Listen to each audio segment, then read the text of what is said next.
د 10 ګرامه بورې سره خپل ذکر 10 انچه غټ کړئ.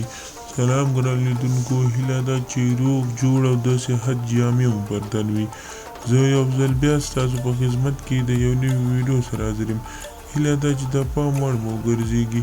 تر هر څه دمخه باید یادونه وکړم که زموږ چینل مو نه وي سبسکرایب کړی نو زموږ چینل سبسکرایب کړئ او په خوا کې ورسره د ګوګړي نشان ووهئ. مننه. د 10 ګرامه بورې سره څنګه کولی شو خپل ذکر 10 انچه غټ کړو؟ که غواړئ چې دغه طریقه عملي کړئ او خپل ذکر قوي کړئ غټ کړئ نو تاسو کولی شئ د بورې څخه استفاده وکړئ. د دې ویډیو تر پایه راسره اوسئ ترڅو په مطلب ښه ځان پوه کړئ.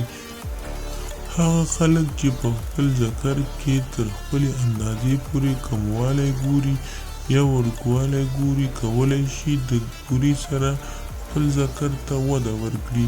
تاسو کولی شئ چې خپل ذکر څنګه غټ کړئ. اکثره داسې خلک وي چې کله دوی کوروالی یا سیکس کوي نو د میرمنې ته سمه خوشحالي نشي ورکولی، یعنې ذکر ډېر وړوکی وي، یعنې کموالی پکې وي، د خپلې اندازې پورې ډېر کموالی وي خو میرمنه نشي ارضا کولی یا رضا کولی. تاسو کولی شئ چې دغه خپل ذکر په دغه طریقې سره غټ کړئ یا هم قوي کړئ. په دې طریقې سره تاسو کولی شئ د 20 ګرامه څخه تر 30 ګرامه پورې بادام واخلئ او دا میده کړئ. له هغه وروسته تاسو دې ته بوره هم واچوئ. کله مو چې بوره واچوله نو تاسو کولی شئ د هغې په بورې په اندازه یعنې نیمه اندازه تاسو کولی شئ چې عسل یا ګبین هم واچوئ او دا ورسره مکس کړئ. کله مو چې دا مکس کړئ نو تاسو کولی شئ دې سره د زیتونو تیل مکس کړئ، ګډ کړئ. له هغه وروسته بیا چې دا تاسو ګډ کړئ نو تاسو کولی شئ 15 ګرامه یا تر 10 ګرامه پورې وچ ادرک ور واچوئ. که څه هم ادرک ډېر ترخه وي نو 15 ګرامه څخه زیات مه ور اچوئ. کله مو چې 15 ګرامه وچ ادرک ور واچول نو دا به تاسو مکس کړئ، پرېږدئ او بیا به شوده راواخلئ، پاخه شوده چې دا پاخه شوي وي او هغه ته به دا ټوله جوړه شوې نسخه ور واچوئ. بیا به یې په ګیس کېږدئ او پخه به یې کړئ. تر 4 ساعته پورې به دغه نسخه تاسو پرېږدئ.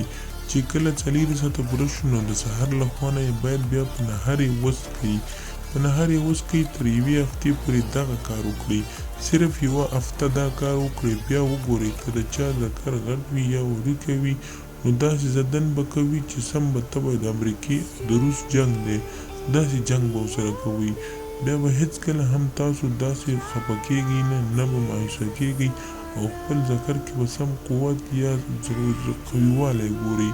نو خدای دې وکړي ملګرو زموږ د ویډیو څخه غلط مطلب وانخلئ. زموږ ویډیو لایک کړئ، شیر کړئ، زموږ چینل هم سبسکرایب کړئ.